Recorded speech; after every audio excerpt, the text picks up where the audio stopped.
하나님 말씀 요한복음 19장 28절에서 30절까지입니다. 오늘 본문은 우리가 읽은 요한복음 말씀뿐만이 아니라 나머지 가상 7원에 대해서 함께 살펴보려고 하는데요. 성경을 일일이 찾아서 볼 수가 없어서 우리가 요한복음의 말씀만 함께 읽었습니다. 예수님의 십자가 위의 7말씀을 우리는 가상 7원이다 이렇게 정의를 하는데요. 십자가 위에서 하신 그 7마디 말씀, 물론 이 말씀만 꼭 하셨다라고 볼 수도 없고 또 이 말씀만 하셨다라고도 할 수도 있지만, 그러나 그 안에 사역 전체가 요약되어 있고 복음의 정수가 담겨 있기 때문에 우리가 이 말씀을 하나하나 살펴볼 필요가 있어요. 먼저 첫 번째 예수님의 십자가에서의 말씀은 누가복음 23장 34절인데요. 이에 예수께서 이르시되 아버지 저들을 사하여 주옵소서, 자기들이 하는 것을 알지 못함이니이다 하시더라. 그들이 그의 옷을 나눠 제비 뽑을세. 첫 번째 십자가 위에서의 말씀은 용서의 기도입니다. 못이 손목과 발을 관통하는 극심한 고통 속에서 예수님의 입에서 나온 첫 마디는 저주가 아니라 용서를 구하는 기도였어요. 마지막 남은 겉옷 한 벌마저 빼앗고 제비를 뽑고 있는 그러한 상황, 그때 주님은 못 박는 죄인들을 향해서 용서를 구하며 기도하셨습니다. 주님의 관심은 자신의 고통이 아니라 죄사함을 받지 못하고 살아가는 바로 죄인들을 향한 그 모습에 관심이 있었던 것이죠. 자기들이 하는 것을 알지 못한다. 지금 군인들은 누구를 못 받고 있는지, 유대 지도자들은 누구를 죽이고 있는지 전혀 알지 못했습니다. 이것은 무지로 인한 죄입니다. 자기들이 하는 것을 알지 못함이니이다. 그런데 이 기도가 스데반의 순교 장면에서 반복이 되고 있죠. 주여, 이 죄를 그들에게 돌리지 마옵소서. 스데반을 죽이는 데 앞장선 사울, 후에 이름이 바뀌어서 바울이 되었죠. 이 기도를 통하여서 사울은 바울이 되어서 주님을 위한 사역자가 되었다라고 우리가 생각해 볼 수 있습니다. 두 번째 말씀은 누가복음 23장 43절인데요. 예수께서 이르시되 내가 진실로 내게 이르노니 오늘 내가 나와 함께 낙원에 있으리라 하시니라. 성경 전체를 통해서 가장 극적으로 구원받은 강도, 조금 부럽다고 생각할 수도 있고 이렇게도 구원을 받을 수 있나라고 생각할 수 있지만, 구원은 하나님께 속한 것이기에 우리가 여기에 어떠한 의문도 담을 수는 없는 거죠. 예수님과 함께 십자가에 달린 강도 중 하나가 예수여 당신의 나라가 임할 때 나를 기억하소서라고 간구했어요. 삶의 마지막 순간 이 강도는 오늘날로 말하면 세례도 안 받았고 교회에 등록하지도 않았습니다. 교회에 다닌 적도 없다고 볼 수 있어요. 선한 일도 하지 않았고 어떠한 인간의 공로는 1도 찾아볼 수 없는 그런 사람입니다. 그런데 죽음의 문턱에서 예수님을 왕으로 고백했을 때 낙원에 있으리라는 약속을 받게 되죠. 평생 죄를 짓다 마지막 순간에 손을 내민 강도처럼 십자가는 무엇을 의미하느냐? 자격 없는 자에게 주어지는 파격적인 은혜다라는 것을 우리에게 보여주고 있습니다. 삶의 마지막 순간이라 할지라도 그 순간에 진심으로 아버지 하나님께 자신의 죄를 구하고 의지하면 하나님은 용서하시고 구원해 주신다는 인간의 자격이 아닌 은혜임을 우리에게 보여주고 있는 거죠. 오늘 네가 나와 함께 낙원에 있으리라. 오늘인 것이죠. 그리고 어떠한 조건도 없어요. 이를 통해 우리는 구원은 인간의 행위가 아니라 하나님의 은혜, 전적인 하나님의 은혜라는 것을 깨닫게 됩니다. 우리도 이 강도보다 나을 바가 없습니다. 우리도 이 강도와 똑같은 자들입니다. 주님을 멀리하였고 주님의 마음을 아프게 하였고 우리는 여전히 죄 가운데 속하여서 죄의 모습으로 살아갑니다. 그럼 우리의 행위 자체로는 우리는 늘 불안해하며 절망 가운데 빠질 수밖에 없어요. 그러나 주님의 은혜는 우리에게 이미 임하였기 때문에 이제는 그것이 나의 구원을 흔드는 것이 아니라 이미 끝난 사건이기 때문에 그 은혜에 감격하여서 기쁨으로 살아가는 것, 이것이 바로 우리의 구원이라는 거죠. 세 번째 말씀은 어제 우리가 읽었던 요한복음 19장 26절과 27절인데요. 예수께서 자기의 어머니와 사랑하시는 제자가 곁에 서 있는 것을 보시고 자기 어머니께 말씀하시되 여자여 보소서 아들이니이다 하시고 또 그 제자에게 이르시되 보라 내 어머니라 하신대. 어제 말씀을 통해서 우리가 살펴보았죠. 사랑의 부탁입니다. 예수님은 고통 속에서도 육신의 어머니를 바라보았죠. 사랑하는 제자 요한이라고 볼 수 있죠. 그 요한에게 어머니를 맡기며 새로운 가족 관계를 만드셨어요. 십자가에서 그 고통 속에서도 살펴보시고 돌보시는 모습, 이것이 주님의 사랑이라는 것을 우리는 알게 됩니다. 그리고 네 번째 말씀은 마태복음 27장 46절인데요. 제9시쯤에 예수께서 크게 소리질러 이르시되 엘리 엘리 라마 사박다니 하시니 이는 곧 나의 하나님 어찌하여 나를 버리셨나이까 하는 뜻이라. 고통의 절규입니다. 시편 22편 1절의 인용인데요. 이해하기 어려운 말씀이죠. 하나님의 아들이 하나님께 버림받았다고 외치고 있어요. 지금 이 순간 예수님은 온 인류의 죄를 짊어지고 계셨어요. 그 죄의 대가가 무엇입니까? 하나님과의 단절입니다.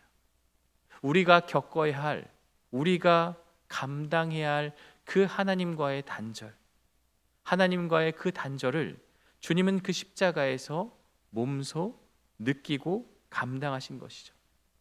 우리가 받아야 될 그 고통과 아픔, 우리가 받아야 될 그 단절, 우리가 받아야 될 그 끊어짐을 예수님은 온전히 감당하신 거예요. 이 비명은 우리가 당해야 할 하나님의 공의로운 심판을 주님이 온몸으로 받아내셨음을 의미합니다. 주님이 버림받으심으로 우리는 버림받지 않은 자녀가 된 거예요. 주님의 공로로, 주님의 은혜로, 주님의 대신지심으로 우리가 아직 죄인되었을 때 그리스도께서 우리를 위하여 죽으심으로 하나님에 대한 자기의 사랑을 확증하셨느니라. 하나님에 대한 우리의 사랑을 확증하신 그 사랑, 그 은혜, 그것이 바로 이 절규 가운데 담겨 있는 거예요. 버림받은 순간에도 나의 하나님이라고 고백합니다. 나의 하나님이라고 고백한다는 것은 아버지와 떨어질 수 없는 분위기에 절망 속에서 신뢰하며 하나님을 부르짖고 있는 것이죠. 이제 오늘의 본문으로 들어가면 다섯 번째 말씀은 28절인데요. 그 후에 예수께서 모든 것이 이미 이루어진 줄 아시고 성경을 응하게 하려 하사 이르시되 내가 목마르다 하시니. 모든 것이 이미 이루어진 줄 아시고 예수님은 그 십자가 사역의 완성을 아셨습니다. 그리고 성경을 응하게 하려 하사 시편 69편 21절에 내가 목마를 때에 초를 마시게 하셨나이다 라는 예언의 성취라고 볼 수 있습니다. 내가 목마르다고 하는 것은 육체적 고통의 표현이기도 합니다.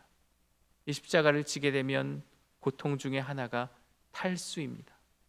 밤새 재판을 받으시고 채찍에 맞고 십자가를 지시고 못 박히신 후 시간이 지나며 극도의 갈증을 느끼셨을 것입니다. 그 고통의 순간을 주님은 목마르다라고 표현하신 거죠. 29절 말씀을 보면 거기 신포도주가 가득히 담긴 그릇이 있는지라 사람들이 해면에 신포도주를 적시어 우슬초에 메어 예수의 입에 대니. 우슬초가 언급됩니다. 우슬초는 출애굽 당시 유월절 어린 양의 피를 발라 좌우 문설주와 임방에 그렇게 바를 때 사용된 식물이죠.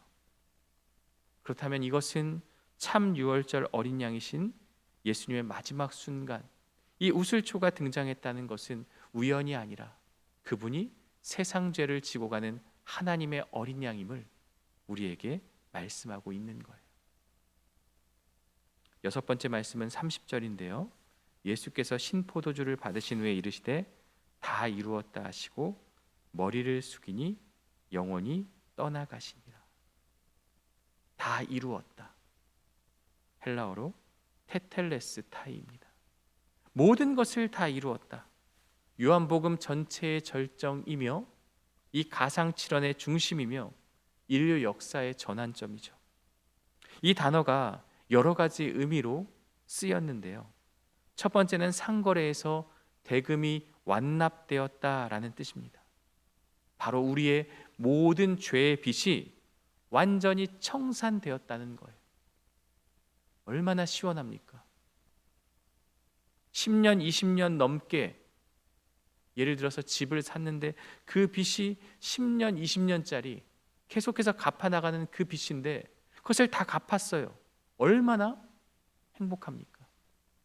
자동차도 5년, 6년 이렇게 할부로 사면 그것을 완납했을 때, 그 빚이 청산되었을 때 얼마나 기쁘고 행복합니까? 그런데 그거와 비교할 수 없는 나의 죄의 빚, 나의 죄의 모든 그런 것들이 예수님의 십자가 사건으로 인해서 완전히 완납되었다는 거죠.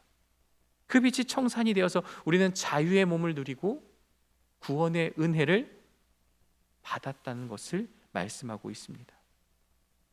다 이루었다라는 것은요, 두 번째로 종이 주인에게 맡기신 일을 완수했습니다라고 보고할 때 사용했습니다.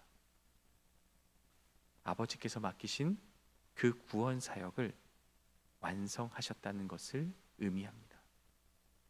마지막 세 번째는요, 제사장이 흠없는 제물을 검사한 후에 완전하다, 문제가 없다라고 선언할 때 사용했습니다. 예수님은 흠없는 어린 양으로 완전한 제물이 되어 주신 것이죠. 이 테텔레스타이가 완료형으로 쓰였습니다. 완료형으로 쓰였다는 것이 의미가 있어요. 과거에 이미 완성되었고 그 효과가 현재까지 우리에게 계속된다는 뜻입니다. 십자가의 구원은 한 번 완성된 것이며 영원히 유효한 것이죠. 우리가 간혹 기도할 때 다시 십자가에 못 박는 죄를 범치 않게 하옵소서라고 기도하지만 잘못된 기도죠. 이미 예수님은 십자가에 달려 죽으시고 구원을 완성하셨습니다. 다시 십자가에 못 박는 것은 그 십자가가 불완전하다는 것을 의미하죠. 다시 반복할 필요가 없습니다. 한 번 완성된 것이며 영원히 유효한 그 십자가, 바로 주님의 십자가를 의미하죠. 머리를 숙이니 영원히 떠나가시니라, 요한의 독특한 표현입니다. 다른 복음서는 숨을 거두었다라고 기록하지만 요한은 머리를 숙이시고 영혼을 내어주셨다. 수동적으로 죽으신 것이 아니라 자발적으로 영혼을 내려놓은 것임을 분명하게 강조하고 있어요. 그리고 마지막 일곱 번째 말씀은 누가복음 23장 46절인데요. 예수께서 큰 소리로 불러 이르시되 아버지 내 영혼을 아버지 손에 부탁하나이다 하고 이 말씀을 하신 후 숨지시니라. 신뢰의 고백이면서 시편 31편 5절의 인용이에요. 마지막 말씀은 아버지를 향한 절대적인 신뢰입니다. 버림받았고 고통 속에서 끝까지 아버지의 손에 자신을 맡깁니다. 유대인 부모들은 자녀들에게 밤에 잠들기 전에 시편 31편 5절을 함께 기도하도록 가르쳤습니다. 내 영혼을 아버지 손에 부탁하나이다. 죽음은 끝이 아니라 아버지 품으로 돌아가는 것임을 우리에게 보여주셨습니다. 우리도 이 땅의 삶을 마감하고 그리고 그 다음 시작은 어디이겠습니까? 아버지 품이죠. 화려한 천국, 금장식이 있는 그런 천국이 아니라 아버지와 함께하는 그곳이 바로 영원한 하나님 나라죠. 물론 우리가 지금 하나님과 함께하고 있지만 이제 장차 우리가 누리게 될 영원한 하나님 나라는 끝이 없는, 그리고 아픔과 절망이 없는 영원한 하나님 나라, 바로 그것을 우리에게 이 구원을 통해서 허락해 주신 것이죠. 가상 7원의 구조를 보면 처음 세 말씀은 다른 사람들을 향한 것이죠. 원수를, 지금 십자가에 못 박고 죽인 그들을 용서하시고, 강도에게 구원을 약속하시고 어머니를 돌보십니다. 주님은 십자가의 고통 속에서도 자신이 아니라 다른 사람들을 살피신 거죠. 그리고 네 번째 말씀은 전환점이죠. 엘리 엘리 라마 사박다니, 어찌하여 나를 버리셨나이까. 하나님과의 단절의 고통을 홀로 감당하십니다. 그리고 마지막 세 말씀은 아버지와의 관계 속에서 사역을 완성하시는 거예요. 목마르다 하심으로 성경을 응하게 하시고 다 이루었다 선언하고 아버지 손에 영혼을 맡기십니다. 우리는 오늘 골고다의 언덕, 그 죽음의 현장에서 울려 퍼진 7마디의 음성을 살펴보았습니다. 누군가에게 이 말씀은 그저 2000년 전 한 성인의, 한 성자의 마지막 유언일지 모릅니다. 그러나 오늘 이 자리에 모인 우리에게 십자가는 그냥 지식이 아니라 나의 생명, 나의 삶을 송두리째 뒤흔드는 역사적인 사건이 되어야 합니다. 예수님의 다 이루었다는 선언은 인류가 스스로 해결할 수 없는 그 죄의 부채를 완불하셨다는 그러한 선언입니다. 우리는 종종 나의 부족함이나 나의 연약한 모습 때문에 구원의 확신이 흔들리곤 하지만, 복음은 내가 보탤 것이 아무것도 없는 완성된 구원에 있습니다. 내가 구원받기 위해서 주님을 위해 살아가는 것이 아니라 구원받은 자로서, 이 완성된 구원을 누리는 자로서 그 은혜에 감격하여서 선하게 살아가는 것이 바로 오늘 이 말씀을 바르게 대하는 자세인 거죠. 이 은혜를 깨닫게 되면 구원을 얻기 위해 몸부림치지 않아요.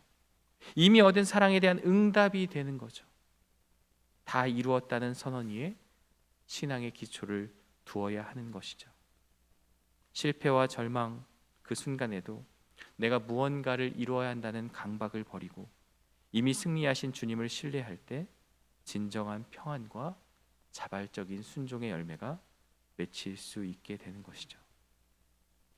생수의 근원이신 예수님이 목마르다고 외치신 것은 고통이자 인간의 가장 낮은 자리까지 내려오는 철저한 자기 비움입니다. 주님이 친히 목마름을 당하심으로써 우리에게 영원히 목마르지 않는 생수를 허락해 주셨습니다. 그리고 가상칠언은 우리에게 한 걸음 더 나아갈 것을 요청합니다.